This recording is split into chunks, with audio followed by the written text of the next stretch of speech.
about it, there's no way that anybody should ever win this game. You can't win.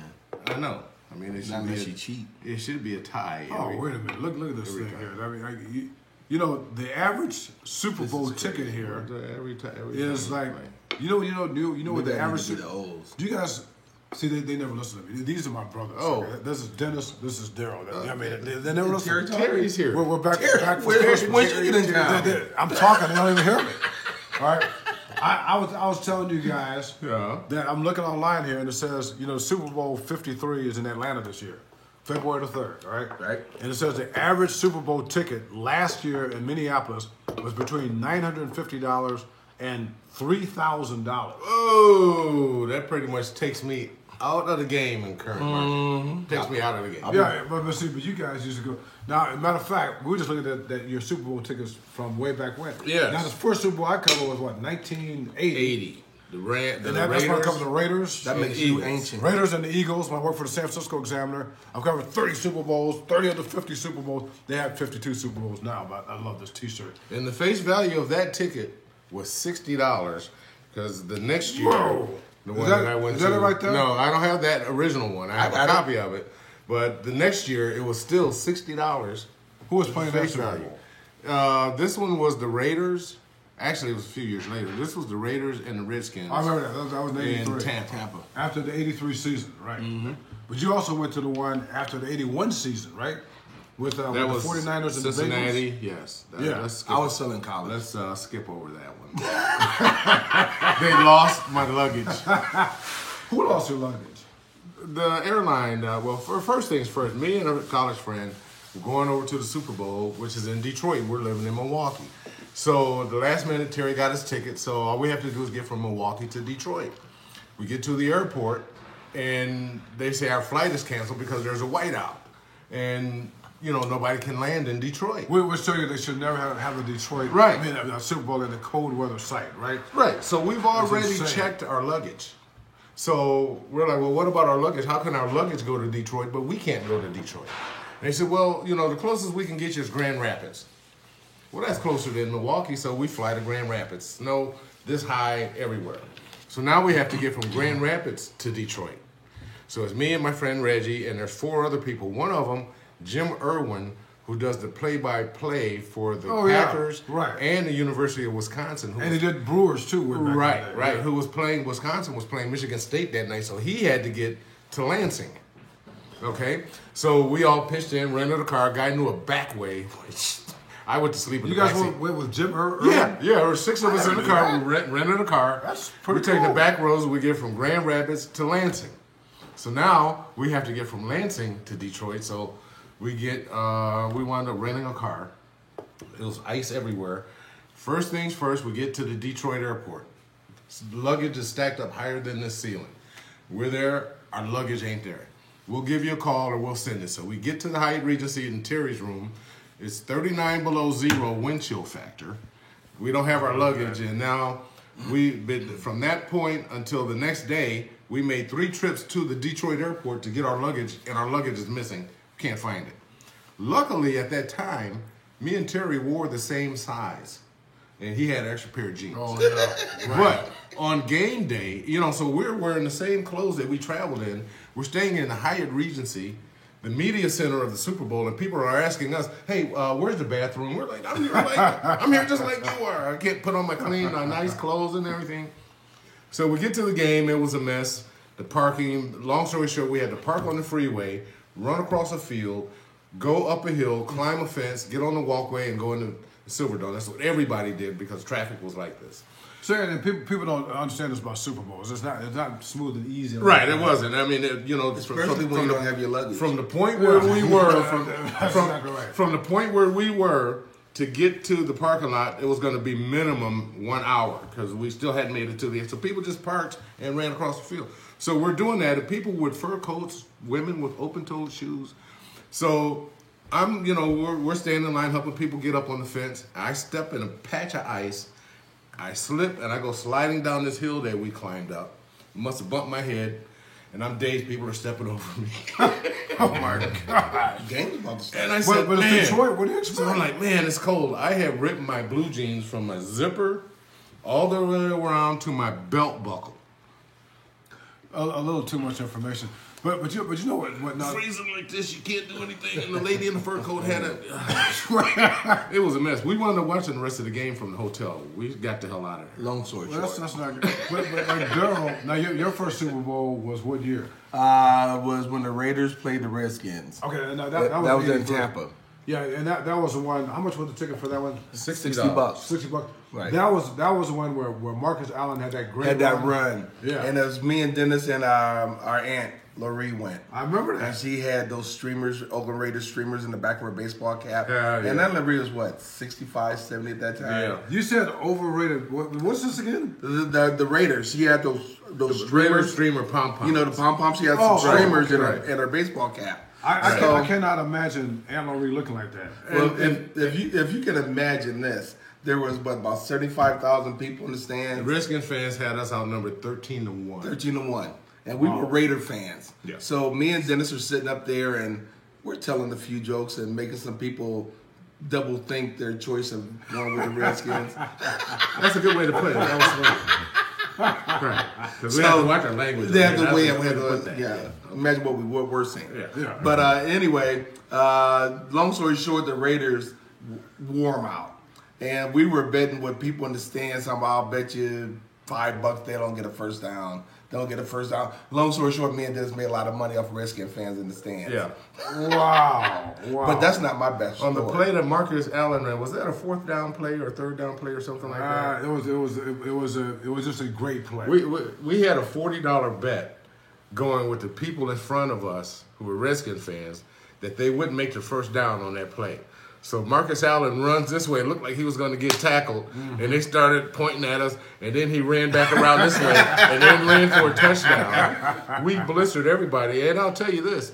By the time that game was over, there were a lot of empty seats around us because they couldn't take listening. Where'd everybody go? It was a great game. Now I know that this got off to a rough start because there's a Whitney Houston story that was involved. No, we don't want to talk about that. But we're not going to talk about No. Okay. We want to talk about something else. Yeah. So That would be this one. Well, we don't. Pasadena. Pasadena. No. Yeah. Now but- Pasadena. There were a lot of Right. stars. Let's say there were a lot of stars. Joe DiMaggio, Whitney Houston. We're not talking about that. Who else did we see? John Travolta was there. You're talking about Pasadena, right? Right, Pasadena, Yeah, right. but I wasn't at But that. we're gonna skip out. That's for another time. I wasn't there. Yeah, but now Pasadena, that was 87, right? What was 87? I wasn't there. 86. I was not So it would have there. been No. Yeah, you're right, Terry. It was 87. 87. But let's go back to 86. You were there in 86? 86. Is that the one Who was playing in this game? Chicago Bears? Walter Payton, in New Orleans? Refrigerator awesome. Perry. Right. That's That's the Super Bowl you laughed at me and Dennis. well, I mean, this could have been the greatest Super Bowl of all time, right? Yes. For one team. Yes. The Bears, right? Now you know what I'm going Coach to tell. Ditkat. I'm going to tell you an after story of the Super Bowl because everybody knows the story about the '85 Bears. But who do they play? The Bears and the New England Patriots. There you go. All right, Walter Payton, Refrigerator Perry, Richard Dent, Mike Singletary. It was just an all-star team. Everybody on the team should be in the Hall of Fame as far as I'm concerned. But I'm going to tell you the after story on a personal level, which kind of puts it in perspective. Now, see, Dennis will say that because we're all from South Bend, Indiana, home of the University of Notre Dame. And the pro teams we covered, we like, were the Bears, the Cubs, and the Bulls, right? Gale Sayers. Gale Sayers. Mike Ditka. Yeah. Jack Concannon. Yeah, that's right. So Dick anyway, Buckles. so we go to the Super Bowl, and after the Super Bowl, that Monday, I drive back to Houston. You're living in Houston. So I drive back to Houston. I'm going to be in Houston in a couple days. I'm looking excited to be getting back to Chicago so that we got a year's worth of bragging to do because our city won the Super Bowl, okay? Now, here's how they got taken away from us. That Tuesday, he goes to work. He's working for Pepsi-Cola. I'm laying on the couch watching TV, and I'm like, oh, hey, the space shuttle's going up. So space shuttle goes up, and boom, the space shuttle blows up. And I got nobody to tell. They don't have cell phones back then. I got nobody to tell. I go outside, and there's crickets in the parking lot, and the mailman was over there, and I said, hey. He turned around and said, hey, man, the space shuttle just blew up. And he said, oh, okay. I got on my underwear and a t-shirt. Oh, let me get back in. So I got the scoop of the century, but I got nobody to tell. But that overshadowed the Bears winning the Super Bowl. They didn't get their year's worth of bragging right because of this national catastrophe. That's a good point. But You guys got to tell me. Now, you weren't there in New Orleans, right? Yeah, I was there. You were there? That was a T-shirt. The T-shirt. So many stories we can't talk about. So That's what I thought you were going to say. So when you guys were in New Orleans, you like walking. Were there way more Bear fans there than Patriots fans? What would you say? By far, yeah. By far. But the Bears were a national team. Yeah, because the Bears, they had only lost one game that year. Yeah. Right. And they had a big following. To the Dolphins. And then they came out with the Super Bowl shuffle. Yeah. And everybody was happy. Jim McMahon was a weird dude. They were like rock stars. Quarterback. Yeah. So you go down to New Orleans, and the way New Orleans is with the Chicago Bears playing the way they played, they were rock stars. They fit right in. Yeah. Well, plus like, we remember the old days of the '60s when there were nothing. Right. I mean, it was just Butkus and Sayers. That was it. Yep. And the team was terrible. Yep. Right. They'd be happy to go 8-8. Right. Yeah. But then we go to the Super Bowl in after the '87 season, right? It was in San Diego. Is that the one? Was that the one in San Diego? That still ain't the one. The Doug Williams. That's the one? Right. Well, let me tell you my story about that. Well, wait a minute. But is this the same Super Bowl? This in is San Diego? I think this is the San Diego Super Bowl. That was me and Henry Drake went. Right. And that was Doug Williams against the Denver Broncos Right. and John Elway, that sort of thing. Right. That Super Bowl, right? Right. Okay. Now, first of all, before we get to the other stuff there, were you guys as shocked as everybody else that Doug Williams, I mean, everybody thought John Elway and the Broncos were just going to blow him out, and it turned out to be totally the opposite. Well, for me, not really, because when you go to the Super Bowl, any football game, they have the warm ups with people on the field and they're running through their plays. I don't know if you weren't there, but Doug Williams was throwing this 60-yard pass, and he nailed it every single time in warm ups, every single time. We're like, oh man, that looks pretty good. Then the game starts, and I'll never forget this. As this was before cell phones. So the game was going on, second quarter. I go out and I get on the payphone. And I want to call Dad and say, Dad, I'm at the Super Bowl and having a great time. And I know y'all wish y'all was here. All of a sudden, there's a big roar. The crowd goes crazy. And my dad says, did you see that? I'm like, no, I'm on the phone talking to you. Long story short, I missed Doug Williams' first touchdown pass because I'm on the phone talking crap to Dad about how good of a time I'm having, and I'm in where the concession stands are, and everybody's watching the game but me because I'm on the phone. Not good. So I hung up the phone and ran upstairs, and I come down, sit down. People will be like, "Man, did you see that?" Yeah, you missed it. I didn't see nothing.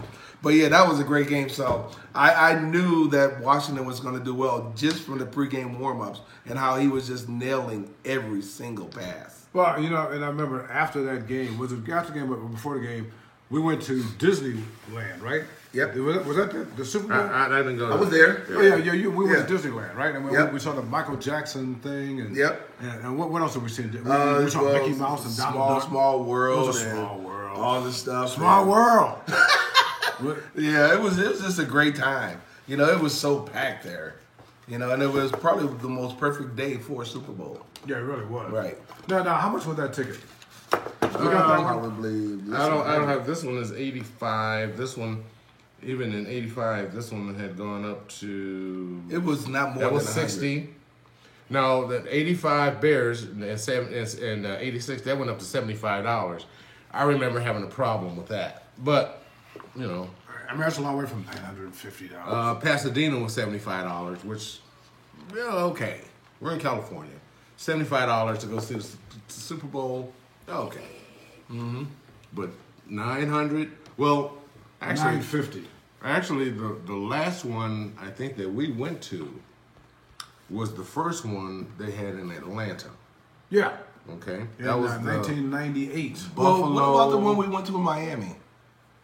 Remember when our friend came by and we drove in the limo? Right, that was 89. That was 88. Bengals against the Niners. That's right. Yeah. But yeah, this was like 98 or whatever. The tickets were 175. Yeah, I think they were 175. And I was like, yeah, this is it. This is it for me. And that was Buffalo and Dallas in that game. So if you guys had to pick your favorite Super Bowl moment from the game that you guys went to, it could either be on the field, before the game, after the game, whatever. What was your favorite Super Bowl moment out of all the ones? My favorite moment. There's a lot of them, Terry. Yeah. But I would say it didn't involve Whitney Houston, right? Well, we're not talking about that. Yeah. My favorite Super Bowl moment had to be, I think it was when we were in New Orleans, and they had all these parties going on in these hotels and everything, and we didn't have tickets to get in there. We were just wanted to be in the atmosphere around the crowd. So we go and we're hanging out, and he probably tells the story better than I do, but we all want to be somebody who we were not. So I remember I told, I was talking to people, and they said, "Who are you?" I'm like, "I'm Sean Dunston. I play shortstop for the Cubs." No, let me tell you something. This is very typical of Daryl, and also of Dennis. So anyway, go ahead. I play shortstop for the Cubs. Lo and behold, I run into somebody who went to school with Sean Dunston. Went to high school with Sean Dunston. I was like, and I'm like, unbelievable. And I'm like, man, look at the time. I'll be. By this time, we're such veterans of going to the Super Bowl. We've come to realize that the fun that you have is the night before the game. Right. Because for us, it's a party of the year. Right. For him, we don't see him, especially if we're on the West Coast, he got to meet the East Coast deadline. We don't see Terry. But for us, this is about stopping a cab driver and saying, "Hey, where are you taking everybody?" And he said, "Well, I'm taking a lot of people here, taking a lot of people there, but I'm taking a lot of ladies to the Exchequer." Well, take us to the Exchequer. So you go to the Exchequer, and if you built anything like an athlete, and I didn't always have this going on, the women think you play for somebody, so you don't get turned down for dances. So one year, I was a running back for, I wasn't going to say his name, I was a running back for Miami. One year I was a running back for Green Bay. No, you got to tell the one where you played for James Brown. Yeah, well, one year I was a defensive back for Cleveland. You can't tell somebody you're Willie Gaulter or Walter Payton or something like that. Yeah. So that worked out. You walk in, you see Ronnie Lott and Doug Williams having a drink. Yeah, we're basically. So the last one in Atlanta, we everybody wanted to get into the Hyatt the day before. You had to have a ticket, press credentials, whatever. But I'm going to tell you something here real quick. There is a history of me and this young man right here getting into places that we're not. We just get creative. I'll admit to that. Football games, basketball, we get in there. So everybody's in the front trying to get in. Nothing was working. So I said, "Well, here, I got an idea." We run around to the back where the garage is, and we just stood there and we waited for the garage to go up. A limo came out. We ducked in. We're in the Hyatt. So we're walking around, and then they got this rotunda thing where you got a lot of big shots and stuff. Raider cheerleaders. I'm a big Raider fan. All the big shots. Everybody's looking like they're in Jurassic Park, So one of Terry's friends, Al. Yeah. Al was at the gate of letting the people go up, and he said, "Hey Al, how you doing?" He said, "Hey, you guys want to go up?" Yeah, we want to go up. So we got up. We got pictures with Raider cheerleaders, and people are looking up at us. So now we come down, and there was a black couple having dinner over here, black guy and his wife or whatever, and he looks at us and he says, "Hey, who are you guys? Who are you? You look familiar." And I said, "Well, I play bass for Frankie Beverly, and he plays keyboards." And the guy goes, I knew it. And the lady, remember she had red hair. Yeah, I remember. She used to be a background singer for James Brown. Uh-oh. She knows Frankie Beverly. Uh-oh. She's looking at us like,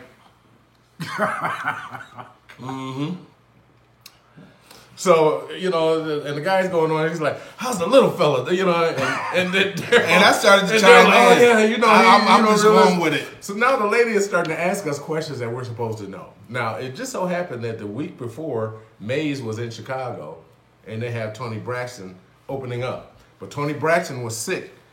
It was, I know that from being in Chicago. So they had somebody else replacing her, and then they were going to be in Philadelphia in a few weeks. I don't know why I knew that. So she says, "So how's Toni working out? Opening up for you?" And Daryl goes, "Oh yeah, she's jamming. She's doing." So I said, "Well, Toni got sick when we were in Chicago last week." She said, "Yeah, I heard. How's she doing?" I said, "Well, she'll be all right. We're gonna be in Philadelphia in a few days." Hey, gotta go. And speaking of gotta go, I think this is going off the rails here a little bit. That was good. That was good. Don't talk about the Whitney Houston stuff. We don't know anything about that. Nothing happened. Nothing. Yeah, Nothing happened. we won't even bring that up. I was in Flint, Michigan that day. No.